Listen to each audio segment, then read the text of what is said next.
हर साल देश में श्री कृष्ण जन्माष्टमी का पर्व अगस्त को मनाया जाता है। इस मौके पर कान्हा के भक्त उन्हें प्रसन्न करने का कोई भी मौका नहीं छोड़ना चाहते।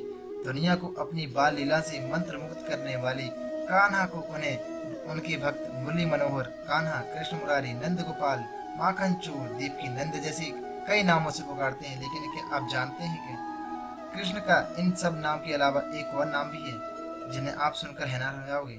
जी हाँ, वो नाम है रणछोड़। जी हाँ, श्री कृष्ण के जीवन में एक समय ऐसा भी आया था जब उन्हें अपने शत्रु से मुकाबला न करके मैदान छोड़ने में ही अपनी भलाई समझी।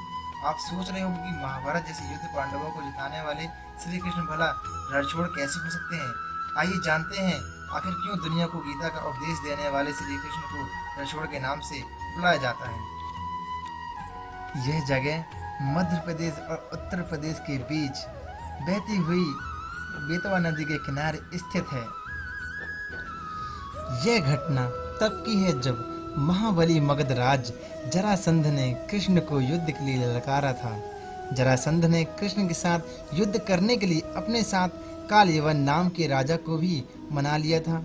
दरअसल कालयवन को भगवान शंकर से वरदान था कि ना तो वो चंद्रवशी ना ही सूर्यवशी उनका कभी कुछ बिगाड़ पाएंगे, ना तो कोई हथियार खरोच पाएंगे, ना तो कोई उन्हें अपने बल से हरा सकता है। भगवान शंकर से ये वरदान मिलने के बाद कालयवन ने खुद को अजय समझ लिया था। जरासंध के कहने पर कालयवन ने बिना किसी शत्रु के मथुरा पर आक्रमण कर लिया।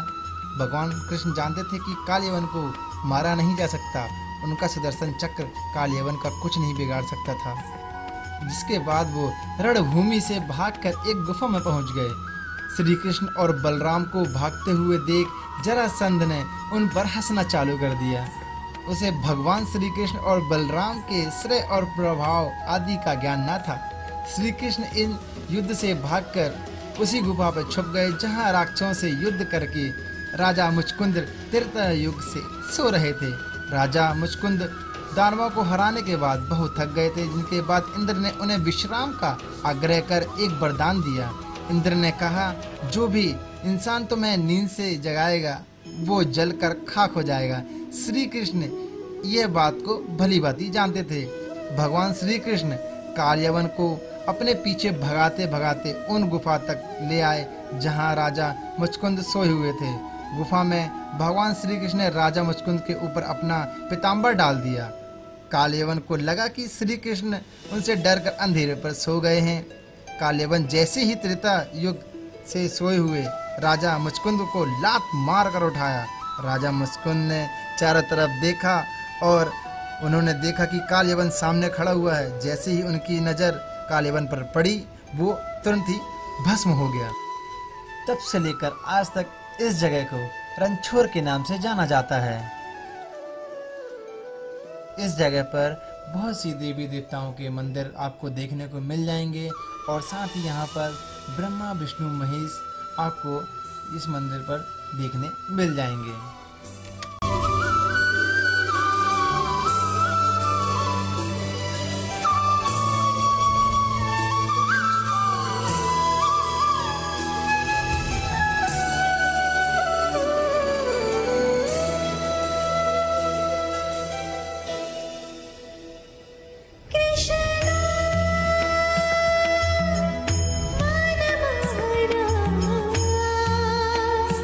मुझे प्रिय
निकल चुके हैं ऋषि मुचकुंद की गुफा की ओर। यह मंदिर से 3.5 किलोमीटर की दूरी में स्थित है। गुफा पर जाने के लिए जंगलों के बीच कच्चा रास्ता से होकर हमें गुफा पर जाना पड़ता है। यदि आपको मेरी वीडियो पसंद आए तो प्लीज़ सब्सक्राइब कीजिए, लाइक कीजिए, कमेंट्स में लिखकर ज़रूर बताएं कि मेरी वीडियो आपको कैसी लगी। ऐसे ही आपके लिए मैं वीडियो बनाता रहूँगा, आपको दिखाता रहूँगा। तो प्लीज़ गाइस सब्सक्राइब कीजिए, लाइक कीजिए, कमेंट्स कीजिए और साथ ही बेल आइकन को प्रेस करना ना भूलें। तो गाइस अभी हम ऋषि मुचकुंद की गुफा पहुंच चुके हैं और काफ़ी कठिनाइयों के बाद हम यहाँ पर कच्चे रास्तों का सफ़र करते हुए जंगलों के बीच हम ऋषि मुचकुंद की गुफा पहुँच चुके हैं।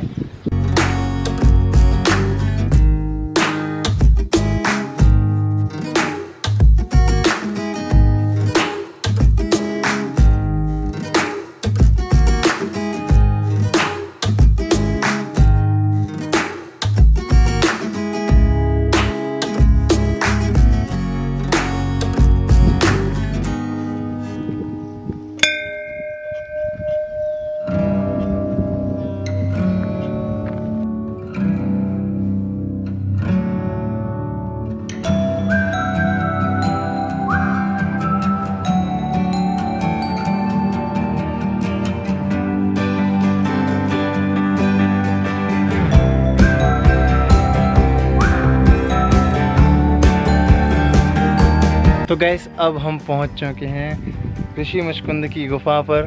तो चलिए अब चलते हैं ऋषि मुचकुंद की गुफा की दर्शन करने के लिए। इसी गुफा पर ऋषि मुचकुंद ने अपना आश्रम बनाया हुआ था।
तो गाइस अब हम जा रहे हैं ऋषि मुचकुंद की गुफा जो फाइनली यहाँ पर बनी हुई है। हालांकि ये पूरा जो पहाड़ है ऋषि मुचकुंद के पहाड़ के नाम से जाना जाता है और ये गुफा हालांकि ये पूरे ऋषि मुचकुंद की गुफा के नाम से जाना जाता है। पर मैं अब आपको उस गुफा पर आपको लेके जा रहा हूँ जहाँ पर ऋषि मुचकुंद सो रहे थे, आराम कर रहे थे और उस टाइम जो लीलाएं श्री कृष्ण ने रची थी। अब मैं आपको वो गुफा पर लेके जा रहा हूँ।